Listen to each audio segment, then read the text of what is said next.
Welcome to another episode of the Florida Law Cricket Podcast with Jim and Akim. We were discussing the iconic game played earlier today where England never showed up outside of the first wicket they got against South Africa. South Africa won by 229 runs in the end. They batted first, made 399 for 7. England crawling to 170. What's your take on the South African batting effort? The South African batting effort was very good. I'm sure that they were panicking a bit when Quinton de Kock got out very early in the innings for 4. You know that he is generally the batter that sets the tone for them at the top of the order.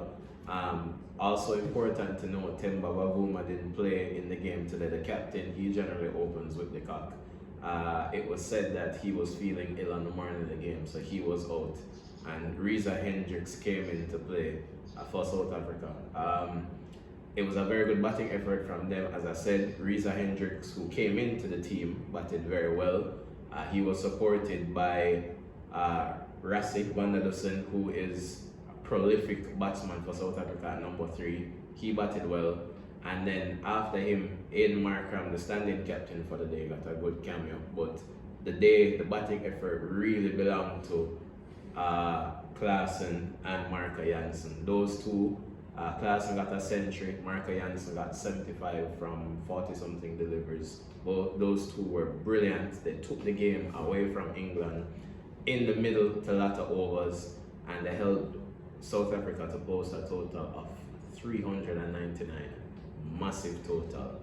And then the English performance after that was feeble. Very good bowling from South Africa, and it was a statement win in my estimation from South Africa. Big, huge statement set by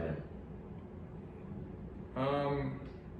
Reza Hendricks came in, made 85 as I said. He's a curious case. He's been playing T20s and he's been struggling with the rate at which he scores. He's a similar kind of player to that David Malan kind of scorer who can score quickly, fairly quickly, but effortlessly. The difference with him, he starts slow.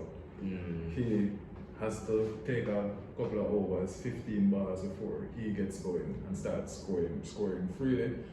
And even though he was behind his scoring rate, he still made 85 or 70 balls. Yes. Rassi did what Rassi did, came in, hit the ball into the gaps, put away the bad deliveries, and then that sweep. Yeah, I was disappointed in how Rassi got out. It was an awful cricket shot. For somebody of his standard getting to 60 at that stage, you'd think that Rassi would push on and get a century. I mean, it's the Cricket World Cup. It's a big game against England. Why not push on and get a century? They were scoring at a decent clip. I don't know if you felt as if they needed to go faster, but come on, Rassi, but I get 100 there. Klaasen with a century of 60 balls. He ended on 109 from 67. Brutal as usual.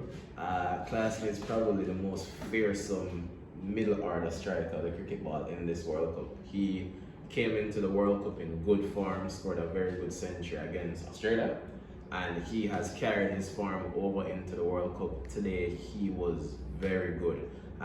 You look at some of the shots that he played, especially off the back foot of Adil Rashid. As soon as Rashid missed his length, Klaasen was hitting the ball 20 rows back into the stands. Just to see the power on display, it was so impressive. He has been consistent for them, and it's a class knock today. Probably somebody that not everybody in the cricketing circles would be familiar with, but he really announced himself today. People probably missed the knock that he played against Australia, but I'm sure that nobody would miss a knock like this against England at the World Cup, biggest stage.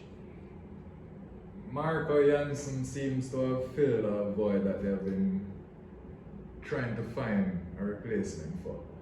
They lost Jack Callis. They have been unable since then to find a top order all-rounder, an all-rounder that can make the team with both batting and bowling. As a result, since then, they have tried Chris Morris, Fefloquayo, among other names. They never worked out so well for them. As a result, they ended up sacrificing the number 7 role. Yeah, they always struggle with They've been balance. sacrificing the number 7 for about 5 years now. At times they had Rabada batting at 7, Maharaj batting at 7. Sometimes they decide to put a full out batsman there and it doesn't work either. Finally they found a number 7. Marco Jansen, since he started playing for South Africa, averages 30 with the bat. And this is his first half century. That means he's been getting to 30 and 40 regularly, consistently, and coming not out in games. It looks quite good for the future for them if he can continue like this with the bowling talent that he has, standing at about a 6'10", getting it up to 85 miles per hour, bowling at a full length and swinging the ball. Yes. Additionally, he's a super catcher, stands in the slips, and in key moments of limited overs games, he goes on the ropes and takes spectacular catches. At the rate that their top order is scoring at the moment, they really don't need a number 7 that can give them more than 20-25. He's giving them 30. He's giving them hitting, and when needed, he can consolidate the innings and score runs by running between the wickets and manipulating the bowling and hitting the ball into the gaps. I think it was a good knock for him today. He basically shepherded Klassen through the innings, helping him to know when to go hard, when to pull back, who to take on, and stood with him out there and made sure that there was no slide in the batting effort. What do you think of his innings? I was very impressed with the innings. He is someone that has impressed me since he started playing for South Africa. He plays all formats now. He is impressive in Test cricket, he's impressive in T20 cricket, and he's also impressive in 50-over cricket. He announced himself today with a bat. I've always seen him play cameos of about 20 or 30, but for him to make the 75 runs that he did today and in the manner at which he scored them was very impressive. I did not know that he was capable of striking the ball like that as consistently, and then it adds another factor, I believe, to the South African team, because you look at the team and everyone thinks that it's just the top 6 with them. You see Bavuma, who was in fairly good form. We all know how Nikak has played in the tournament. He has 2 centuries.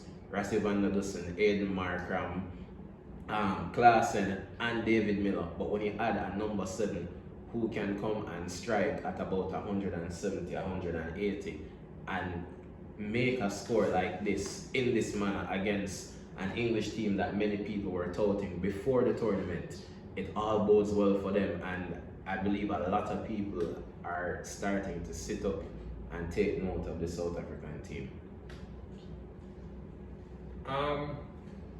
Do you think the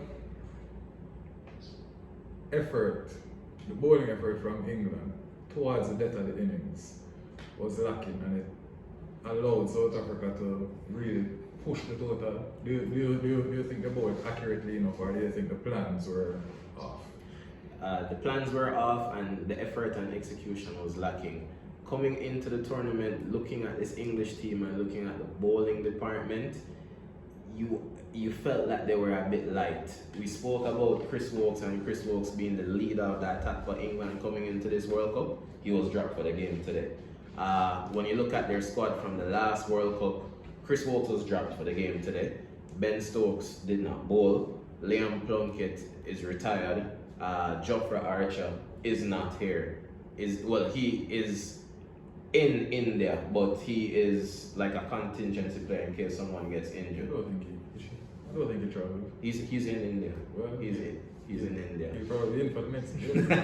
We stop has no fingers. Yeah, but when you look at that, when you look at the squad that they assembled and you look at the bowlers, it was not very impressive, and it has played out in the tournament. They have been battered against New Zealand and they were battered here again today, and it looks a bit short. Not very impressive early up in the power play, and the death bowling has been struggling as well. Interesting to note that both spin bowling all-rounders are out of the team now. Both didn't play today. So you wonder what the planning is like for England. You wonder what I think England is struggling to find their best 11. I think England are struggling to find their best 11. I think they're struggling with planning. In my estimation, they got carried away with the Harrobrook issue. They left him out at first, brought him back in, and then asked Roy to sit. It would have been Roy and Harrobrook in the team had Ben Stokes not come out of retirement. And they changed that dynamic at the top of the order. Roy, even though he was struggling for form, he's one of the most devastating batsmen inside the power play in world cricket since 2015. And having him miss it's been difficult for them. My perfect order would have been Bairstow, Roy, Malan at 3, Joe Root, then Stokes, then Butler. It is, and not only the fact that they are missing Roy, that middle order engine room that they had with Morgan, Root, Stokes it's not the same. Stokes has basically played no one-day cricket since 2019. He basically had retired long before he announced the retirement. Yeah. Joe Root almost retired from one-day cricket as well. Morgan is retired. So 3 of them were playing no one-day cricket at all. If you look at the statistics between 2015 and 19 for the teams that played the most amount of one-day cricket, England was number 1, followed by India. For this World Cup cycle, because they were focusing on trying to win the World T20, they played so many T20 games, neglected the one-day, the 50-over format, and the only team that played less 50-over games than them at this World Cup over the 4-year cycle is Netherlands. England has played basically the least amount of one-day games. Added to the fact that for most of those games, they were playing an England A team or England B team. Yes. Even in the last series before this World Cup, it was captained by Zach Crowley. Yeah, Zach Crowley captained the team for the last series against Ireland. So they have been neglecting the format woefully. And when they do play, their best players, their top 6, top 7 players aren't in the team. So it's been a tough time. People would like to blame the coach Matt and as well as Josh Butler, but I don't think they're the blame. They have to work with what they have, and the system, the structure that they tried to build was geared towards winning the T20 World Cup, and they did that. Yeah. And as a result, they're struggling now with the 50 overs. They can't focus. It's difficult for a team to focus on all 3 formats, especially in England where they have so many different teams. They have the ability to have 3 teams touring, 1 team playing a T20 series, 1 playing a test match, and 1 playing a 50 over. And we saw that happening this cycle. We saw them have 2 teams, on 2 tour. international teams on tour at the same time. So it's not by chance that they are struggling. It has been brewing for the past 4 years. What's your thoughts on the batting effort for England? The batting effort, it's obviously disappointing. They made 170 runs in 22 overs.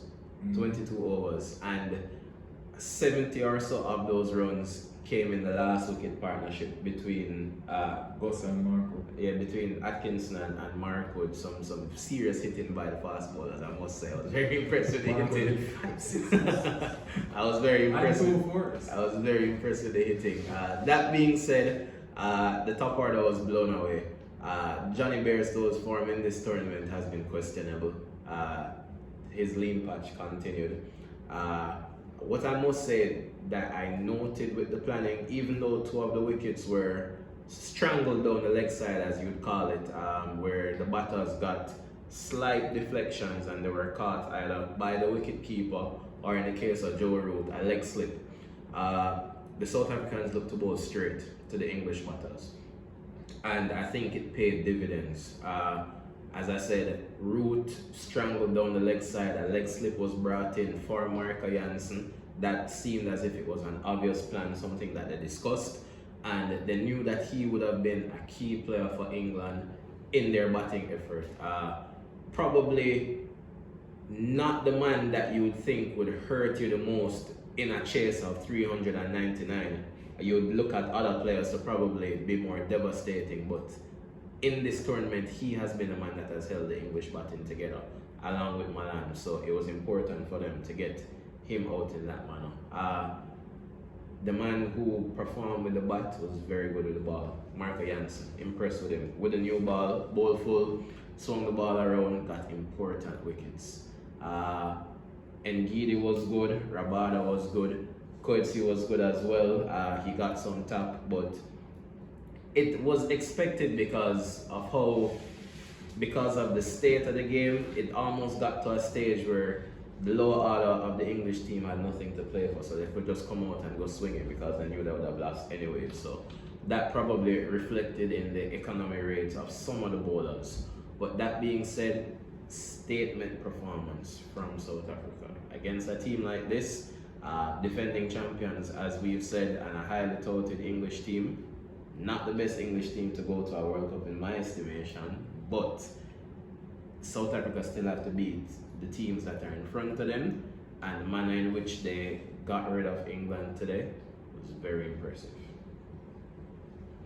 The first 4 wickets for England, I thought outside of Joe Root, South Africa they're a bit lucky. The Stranglers were fortunate. Yeah, Malan was unfortunate. Johnny Bairstow picked out the one man at deep square. But it was a ball on the stumps again. Ben Stokes out caught on ball to Rabada. I think Ben Stokes was just a man who Rusty's a bit rusty. Hasn't batted in a few weeks, which I don't know how they're going to work that out. But they need 5 wins. They are allowed to lose 1. And it can't be a bad loss like this. And the wins, 2 of the wins must be very, very convincing. England are now at the bottom of the table. Sri Lanka won their game. All teams have now won 1 match. Do you think England can pull it off? I think it's going to be very difficult. I think it's going to be very difficult. I think the batters that they have are class batters, and in the 5 games that they have remaining, they will put performances together and put scores on the board. But it's the bowling that worries me. Yeah, but they have discarded all the all-rounders. 5 bowlers now, so. And they conceded 399. You wonder what's next for them. And then it's highly, if Topley is as injured as we think with that finger, they're going to bring in another undercooked player in Jaffa, who is pretty fragile at this moment. He's been basically injured for the past 3 years. He's been injured since the last record.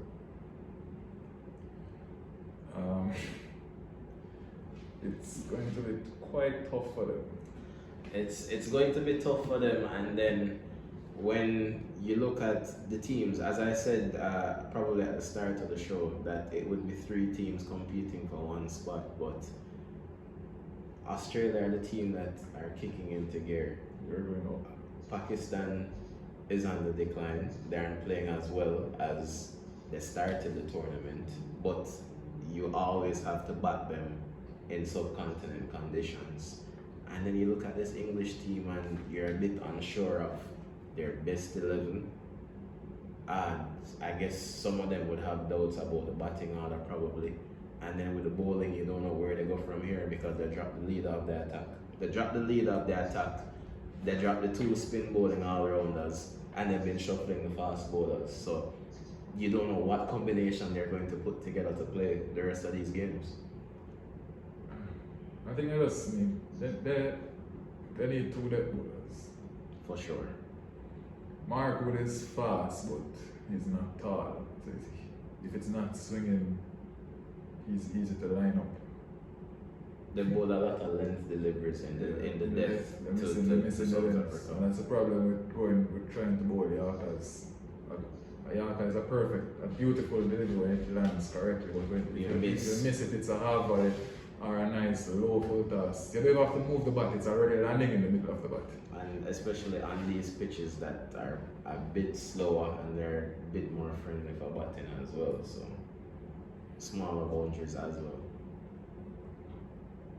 South Africa brushing off that loss to the Netherlands quite easily. Trouncing England. You think they will continue on their triumphant run? I think they're in good form. They're playing good cricket. They seem to have found a balance. I thought that somebody like Tabriz Shamsi would have played a larger role in this tournament. It's still probably early days as they get towards the middle of the group stage. The pitches will probably wear some more as they go on. So we might see him featuring, but the bowling attack it's been fairly good. They were good in this game. The batting is definitely firing. When you look at their batting lineup, you would think that them and India probably have the two batting lineups that are most in form, and I would probably give the edge to South Africa at this stage because they have batters that are scoring centuries consistently. When you look at the top six, Klaasner has gotten a century, De Kock has gotten two, Markram has gotten a century, Rassie van der Dussen has gotten a century as well, has he? Yes, he did. So it's probably Bavoom and David Miller who haven't gotten centuries Miller has been good. but they have been good. They have been good. Reza Hendricks came in as a replacement, got runs as well. Marco Janssen at 7 runs as well. So that batting lineup is firing on all cylinders. All cylinders. Having missed Nokia, you think Kotsia is a good replacement? He's fast as well. He does similar things. I think he's a wicket taker. I like that about him. He's a wicket taker. You look at him and you look at that bowling lineup and you think that him along with probably Ngidi, there are two bowlers that teams would look to target. With him, it depends on how he goes on the day because he has that extra pace. But he is a very good. He's been very good in this tournament, and he has done well. He's been a credit to them. Well, South Africa back to winning ways. England 1-3. They have played 4, lost 3. 5 games to go, basically halfway through the tournament. You thought they'd have been settled by now, and they look to be in the same boat as Pakistan, shuffling around teams. They made 3 changes today, which is quite surprising. Their style of play seems to be affected because of their plans just aren't clear. They don't have any depth bowling, and the plan for the batting. I think they still want to go hard, but the confidence to go hard is the problem. The execution, they're getting out playing 3/4 shots, basically what we call 3/4 shots. So they're getting out on the ropes, going to hit a 6 and not really committing to the shots. And they're suffering now because of it. They now have another injured player in Reece Stapley. They'll be replacing him with another injured player probably, and we don't know how that will go. You have anything else to add? Captain is out of form. That's very important. Josh Butler has struggled at this World Cup. Very important player for England. and he has been out of form. You think if they are to make it to the top 4 and make some noise in this tournament, his form has to improve. Of all the top teams, their issues are the most difficult to address.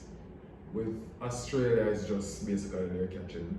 With Pakistan, it's their fielding as well. And fielding is the easiest thing to fix in cricket. Especially at this stage. Fixing, in a tournament like this. Fixing talent and execution though is a whole another ball game. I think that's it for us today. Thanks for watching. Thanks for watching, guys.